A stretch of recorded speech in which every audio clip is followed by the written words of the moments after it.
back in the middle.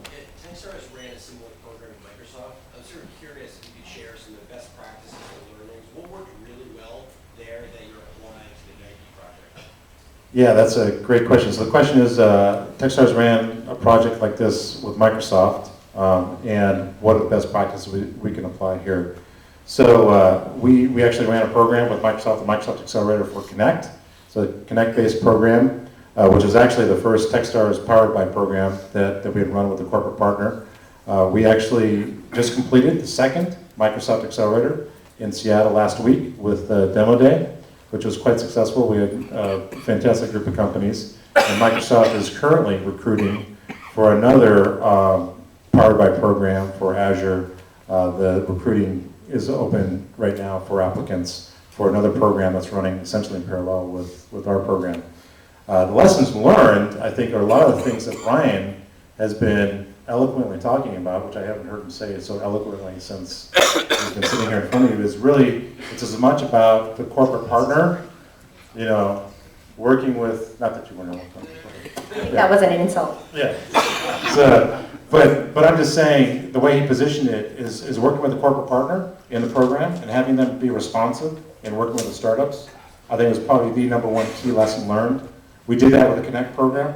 The Connect team was very proactive in the program on a weekly basis in updating the SDK, making the Connect for Windows SDK more flexible for a lot of the startups.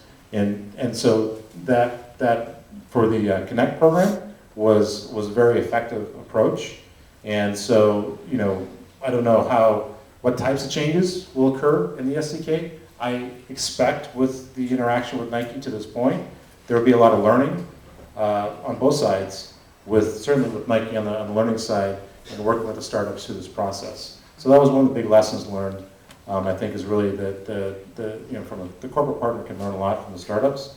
I think the other thing is, I think one of the lessons learned is that these companies can do amazing things. I mean, the Connect companies that came out of that program, you know, pretty much went on to win many of the startup the international startup awards and different things like that, and have done very well. So, thanks for the question.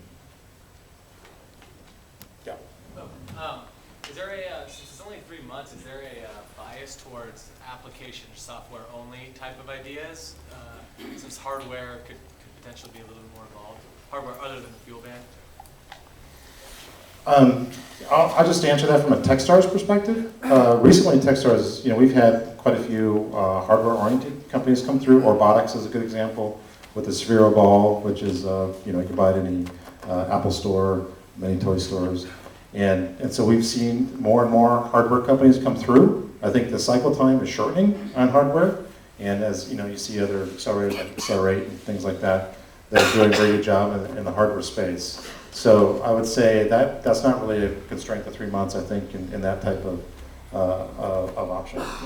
By the end of 3 months, what type of, how finished is something, do you guys expect something to be?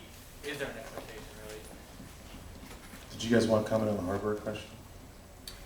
I mean, I don't think there's a significant disagreement on the hardware side. I think it gets to your follow-up question, which is, you know, I'll let Dave speak for Techstars in terms of how finished they expect something to be. I'll say that, you know, Nike, you know, part of what we're excited about in this program is that it will be kind of tangible at the end of the period. And I think that sense of tangibility is different. You know, there's a pretty wide variance on what that could be. But I think we are looking for a sense of, okay, we got it, we know what this is, and we're ready to kind of roll with something. It's not black and white, but hopefully that gives some direction. I'm just standing up because I'm behind the pole here from you.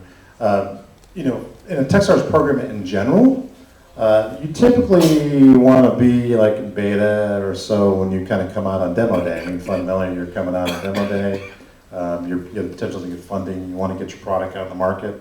With the hardware product, and actually in Techstars Boston this year, we had somebody made a spring.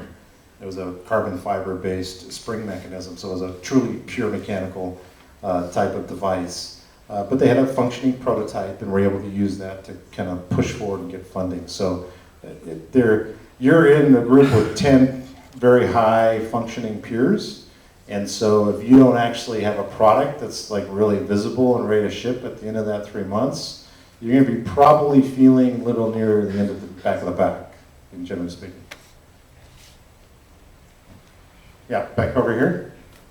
You talked about things that might take Nike in different verticals, so things like cycling that Nike kind of has a tumultuous past with. I mean, are you interested in that, or are you strictly focusing on running and kind of foot-based activities?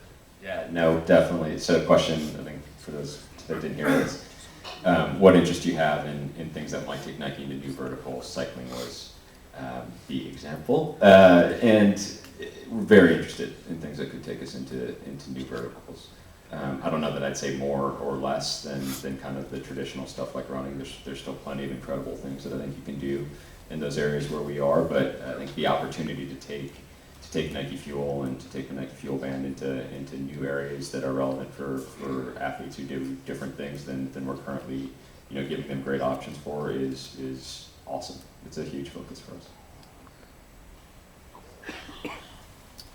Yeah. So I have a question. What's the dynamics look like if we go up there and we start building something with Nike developers, engineers, marketing? You're going down this path, but we really want you to go down this other path because of our experience, the genetics of what you're doing, the way the human body works. You're going down this path, and we really need you to do 180 and start going down this other path. If Nike or Techstars or mentor feedback is, we think you should go down another path for X, Y, or Z reason, or specific to Nike. Where's that dynamics look like? Is that like on a daily basis?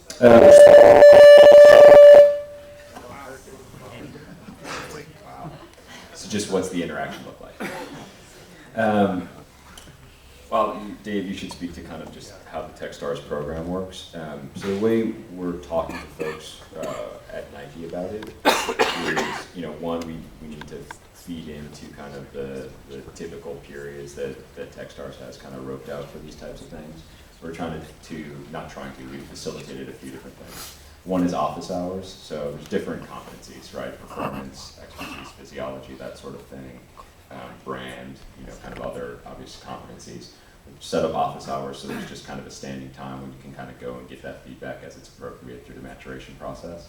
And then obviously much more ad hoc. Mentors will be coming in on a very daily basis, a chance to kind of get in front of, not just the folks who are on that website, but a bunch more folks who are there. And then there'll be more teams, so that's 2, and then 3 is then, kind of, in addition to the folks that you really see on that mentor page, not them, but in addition to that, kind of core groups of folks who will really be, maybe not every single one of them is there hanging out every day, kind of answering questions and giving feedback, but they're on a much more kind of almost constant basis. So it should be, the idea here isn't, hey, we're going to make you wait 2 weeks in the context of 3 months is a massive amount of time, right? And so the idea certainly isn't that. And then obviously as you're surfacing individual questions, whether that's for Scott and folks on the dev side or for other expertise throughout Nike, the mantra is just reach out, and it's our job to make sure that we get those answers. Yeah, so Eli, do you get a lot of conflicting mentor advice when you're in the program? So I'd say when you said that, I laughed because you're going to hear people tell you 180 like 10 times a day. Guaranteed. Absolutely guaranteed that'll happen. And I think that's part of the value of the program is putting you in front of that and helping refine your filter and understanding what advice to take and what advice to kind of absorb and push on the side. And the program will definitely help you overgrow. But otherwise, you're not going to get that feedback.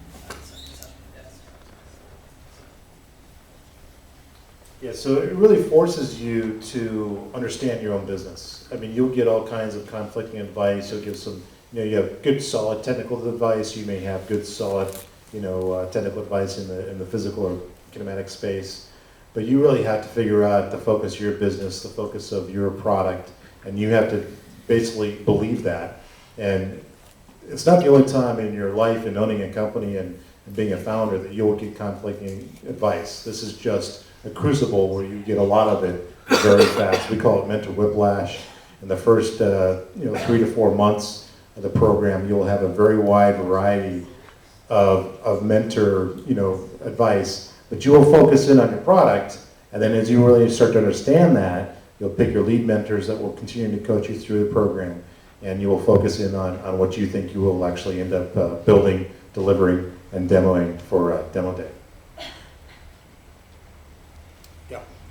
If I already have some seed funding in my startup, is that going to be a conflict?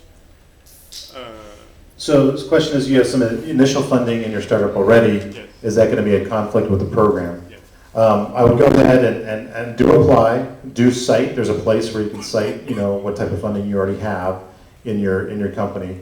There, we do deal with that often, very often, and we do work with companies that come in the program that have already been funded. But we'll work through that on a case-by-case basis. So I would actually, get your company in there to be reviewed on the merits of your team and your product and what you're focused on, and then we'll evaluate the funding structure as we move forward through the evaluation of the applicants. So there's no specific line or rule that would disqualify you. Does that make sense? So, and there was one in the back. I saw a hand up earlier. Yes. I know that in the application, and you mentioned it a few times this evening, that besides the product or the concept, that the team is really important on who you select. So are there certain characteristics that you're looking for, and is there such a thing as a team that's too big or too small? So good question. So I'll just summarize it. It's about the team and describing the team as far as applicants are concerned. Are there any kind of parameters? Is there a team that's too big or a team that's too small?